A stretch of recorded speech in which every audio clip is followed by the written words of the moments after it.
السلام عليكم. اللهم صل وسلم وبارك على سيدنا محمد حبيبي يا رسول الله. ازيكم يا كل حبايبي؟ عاملين ايه؟ وحشتوني كتير.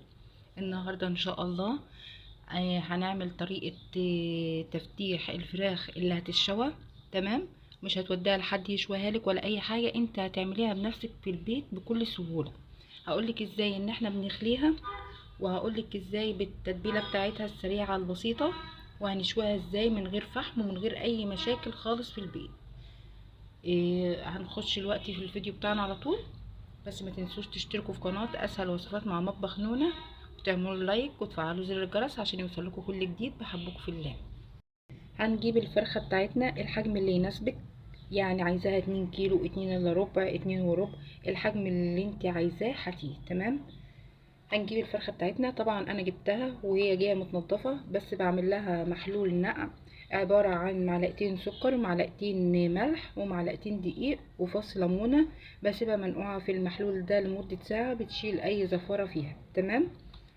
بعد ما طلعتها من محلول النقع وصفتها كويس، هقلب كده الفرخة بتاعتنا، وهقطع من هنا من عند السلسلة بتاعت الظهر دي.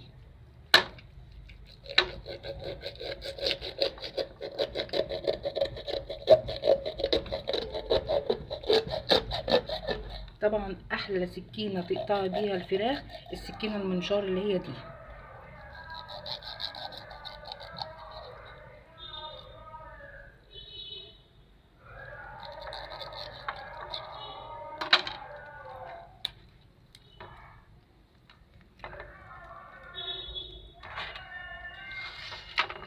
وهجيب السكينة من عند القفلة بتاعت الصدر كده، الحتة اللي ماسكة الصدرين مع بعض، برضو هديها شقة كده. سمعت انت الطقة دي كده معايا؟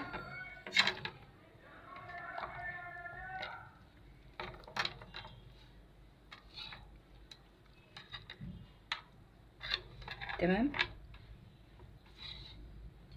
في ناس بتعملها كده زي ما انا فتحت من عند السلسله بتاعه الظهر، وفي ناس بتقوم جايبه الفرخه فتحاها بالعكس من عند القفص الصدر بتاعها كده، وبتبقى كده. اللي يريحك الاتنين صح. هنيجي هنا عند العضمايه اللي هي ماسكه الرقبه دي، بتقطعيها لغايه الاخر مع العضمايه بتاعه الورك.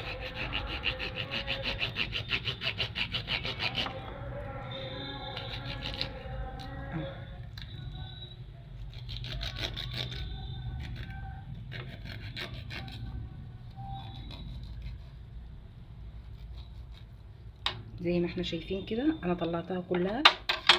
تمام. طبعا الناحية التانية ما فيهاش العضماية دي.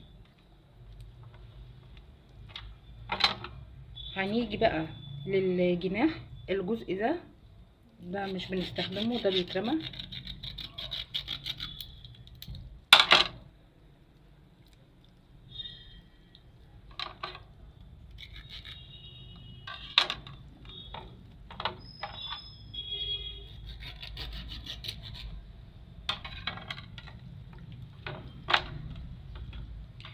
وهجيب بقى سكينة، انا هحسس بايدي كده اشوف العظمة بتاعة الورك فين، وهمشي عليها بالسكينة افتح مكانها. انا مسكتها اهو، هفتح كده بالسكينة.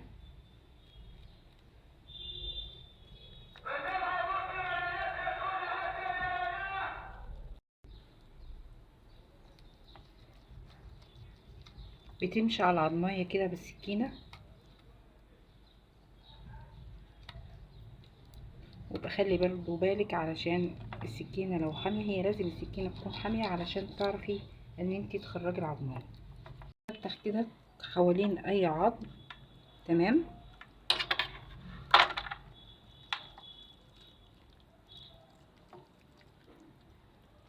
علشان انا فتحت كل العظم، فطلعت لي بقى العظمايه بتاعه الورك زي ما انتم شايفين، اللي هنا واللي هنا.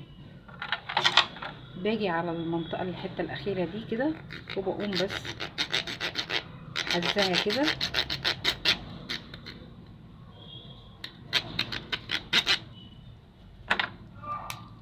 بقوم كسراها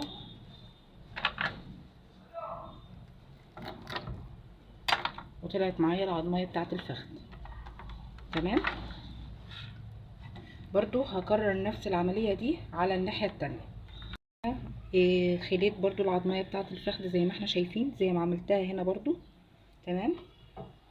وباجي عند العضمايه دي بقوم كسراها برضو كده، ما بسيبهاش سليمه، يعني هي هنا سليمه اهي، اقوم عطيها بس حزه كده برضو بالسكينه، واقوم طقاها كده هتتكسر معايا. تمام. برضو بقى هنيجي دلوقتي هنا عند العضمايه اللي هي بتبقى هنا، اللي هي فيها القرقوشه بتاعه الصدر دي. انا بفتح القرقوشه كده كويس، وباجي عند العضمايه دي برضو هشيلها. مش هشيل كل العضمايه بتاعه الصدر، لا، انا هشيل بس العضمايه اللي هي ماسكه فص الصدر من فوق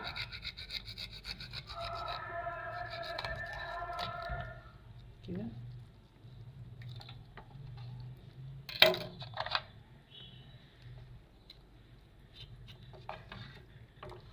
السكينه الصغيره دي بتبعد لك الفصوص عن العظم.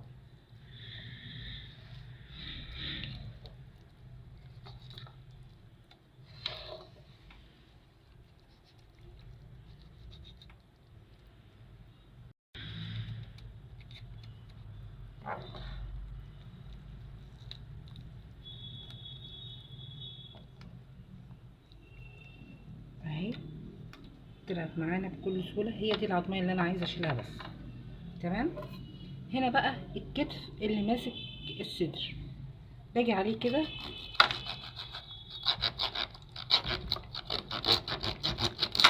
وهديله برضو تفتيحه كده. تمام. لان المفصل ده هو اللي بيتجمع فيه الدم. انا هنا فتحت اهو فتحه كده، برضو بتنزليها لغايه الصدر من عند القرقوشه من هنا كده. تمام. اهو اتفرد معايا وبقى جميل جدا اهو. هعمل برضو هنا، شايفين هي هنا اتفردت خالص اهي، بقت قد ايه، وهنا اهي زي ما انتم شايفين كده اهي المفصل بتاع الكتف بالصدر.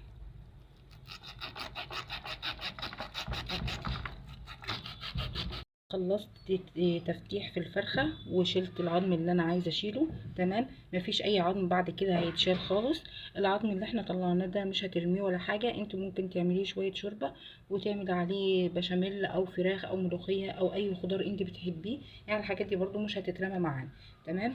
انا هاخدها زي ما هي كده، زي ما انتوا شايفينها معايا كده، وهاخدها احطها في محلول نقع برضو تاني زي اللي انا قلت عليه في اول الفيديو. معلقتين سكر، معلقتين ملح، معلقتين دقيق، ليمونيه معصوره، وميه. ويستحسن علشان احنا الجو حر ان هي الميه بتاعتنا تكون من التلاجة، ماهيش ميه من الحنفيه. تمام. بتحطيها ربع ساعه كده وبعد كده بتبداي تشتغلي. انا هحطها في محلول النقع عشان ما اطولش عليكم، وبعد كده هرجع لكم تاني. دلوقتي مع بعض الخلطه بتاعتنا اللي هنحطها على الفراخ. البهارات بتاعتنا زي ما احنا شايفين كده معانا. عندي روزماري، تمام، ده اساسي في خلطة الفراخ المشوية. وعندي شطة، وعندي رشة جوز الطيب، ورشة بهارات لحمة، ورشة بصل بودر وتوم بودر. كل دي يعني ما يجيش نص معلقة كبيرة. تمام. وعندي هنا بهارات فراخ، وعندي ملح، وعندي فلفل، وعندي كزبرة ناشفة، وعندي الشطة. دي البهارات بتاعتنا بس اللي احنا هنحتاجها معانا. تمام. نيجي بقى هنا للخلطة اللي هنعملها في الكبة معانا. عندي بصلتين هنا متقشرين ومتقطعين شرايح، وعندي فلفل الوان اخضر احمر، لو متاح بس الاخضر مش مشكلة خالص. وعندي هنا نص قرن شطة، لو منتيش حباها سبايسي خلاص بلاش. وعندي طماطمايه مقطعاها، وعندي 5 فصوص توم. كل الحاجات ديت الخضار والبهارات انا هحطهم في الكبة او الخلاط، انا عايزاهم ناعمين جدا مع بعض. بس قبل ما تحطي الحاجات ديت في الخلاط والكبة، الروزماري هتمسكيه كده على طرف على بطن ايدك كده من هنا، وتقومي فركاه، هيبقى معاكي بودرة خالص. تمام. هنخلط الخليط ده ونرجع لكم تاني. بتاعتنا بعد ما اتحطت في محلول النقع ربع ساعة تمام، وشلتها منه. وطبعا انا حاطه هنا فوط من دي بنشف بيها اي بقايا من المية خالص علشان الفرخة تبقى معايا ناشفة خالص تمام. زي ما انتم شايفينها معايا كده، هي امتصت المية اللي تحت. الفوط دي جميلة جدا في الاستخدام، اسمها فوط مايكرو فايبر. هي بتبقى بكرة على بعضها وانت بتقطعي منها اللي انت عايزاه، احلى من فوط المطبخ الصراحة.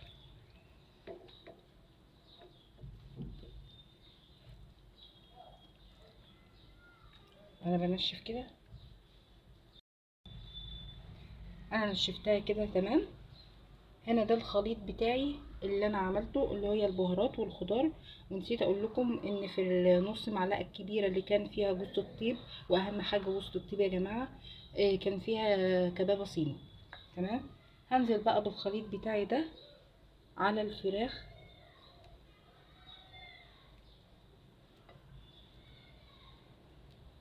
الملح بتاع التتبيله دي اعرف منين ان هو مظبوط ولا مش مظبوط؟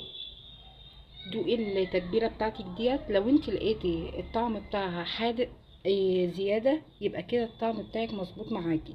لو انت لقيتيها مظبوطه يبقى انت هتزوديها ملح. لو انت لقيتيها ناقصه ملح يبقى هي مش مظبوطه خالص. طول ما التتبيله عاليه ملح يبقى هي ده الطعم اللي هيطلع معاكي مظبوط في الاخر. لان ما تنسيش ان هي بتتشرب الملح، وكمان لسه هتتحط في التلاجة، في التلاجة بتخلي الاملاح بتاعتها بتقل شويه. وبفرد التتبيله بتاعتنا زي ما احنا شايفين كده كلها على اي قطعه فيها فصوص. طبعا انا حاطه التتبيله على وش الفراخ اللي هو من ناحيه اللحم مش الجلد. وبعتذر لكم عن الاصوات اللي في الفيديو، معلش بره في زحمه في الشارع، معلش والله يا جماعه انا اسفه كتير عن الاصوات دي. كل مكان انا مفتحه فيه بالسكينه بحط برضو كده بالمعلقه من التتبيله بتاعتنا. التتبيله دي سهله وبسيطه جدا وطعمها جميل جدا، احلى من بتاعه بره، ومن غير اي تعب ولا اي حاجه. انت في بيتك هتعمليها وبسرعه جدا.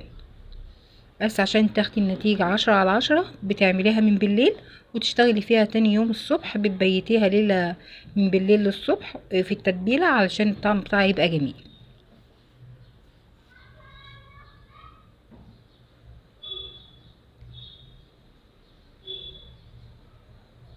كده انا خلصت الوش اللي فوق وهقلبها زي ما احنا شايفين الناحيه اللي فيها الجلد ده تمام. وهدخل بالتتبيله بتاعتي كده تحت الجلد. طبعا انا غاسله ايديا كويس يعني ما تقلقوش. ادخل كده وافرد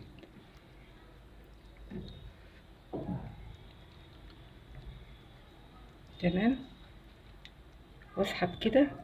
انا حاسه بالتتبيله ماشيه تحت الجلد اهيت. طبعا هي كلها الوقت غرقانه في التتبيله. هتتغطى بالكيس وتخش التلاجة بقى حسب الوقت اللي انت عايزاه، بس هو احسن حاجه ان من بالليل وتشتغلي فيها بقى الصبح. زي ما انتم شايفين معانا الفرخه مفروده اهيت وجميله. انا جبت هنا صينيه سال وحطيت فيها حوالي 3-4 معالق زيت، وهسيب الصينيه لما تسخن تماما، وبعد كده هنزل بالفراخ. عايزه اقول لكم لو انت عندك الجريل يبقى تمام، بس الصراحه هو هيديها بس اللون، وبعد كده هترجعي تشيليه من الجريل وتحطيه في صينيه، لان انا عايزه الحافه بتاعه الصينيه تكون عاليه، اللي هي صينيه الكيكه.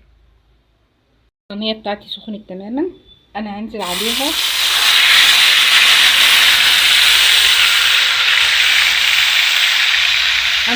بالفراخ الناحيه اللي فيها الجلد.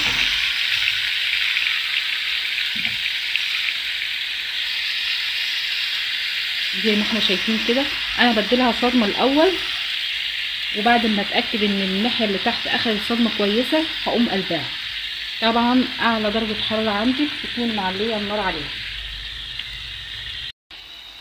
هنا عندي بقى الفرخه انا قلبتها بعد ما اخذت صدمه على الناحيه اللي فيها الجلد، قلبتها على الناحيه اللي فيها الفصوص. برضو هتاخد صدمه هنا تمام. هي بقى لها 5 دقايق يعني يعتبر خلاص اخذت الصدمه بتاعتها. هجيب كوبايه ميه وهنزل عليها من الجوانب كده.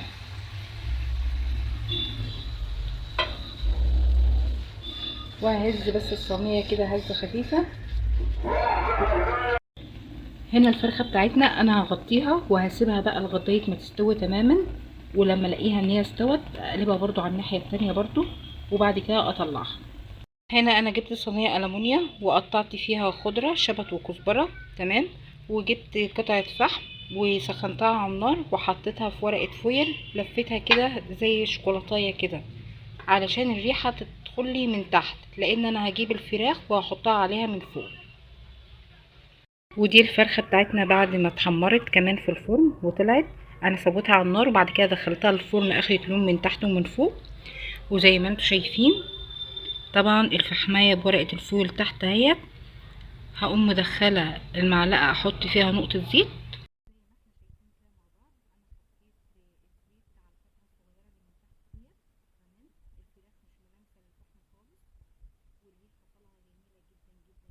اتمنى من كل قلب ان انتوا تجربوا الوصفه ديت، هتعجبكم جدا والطعم جميل قوي قوي قوي قوي فوق الخيال.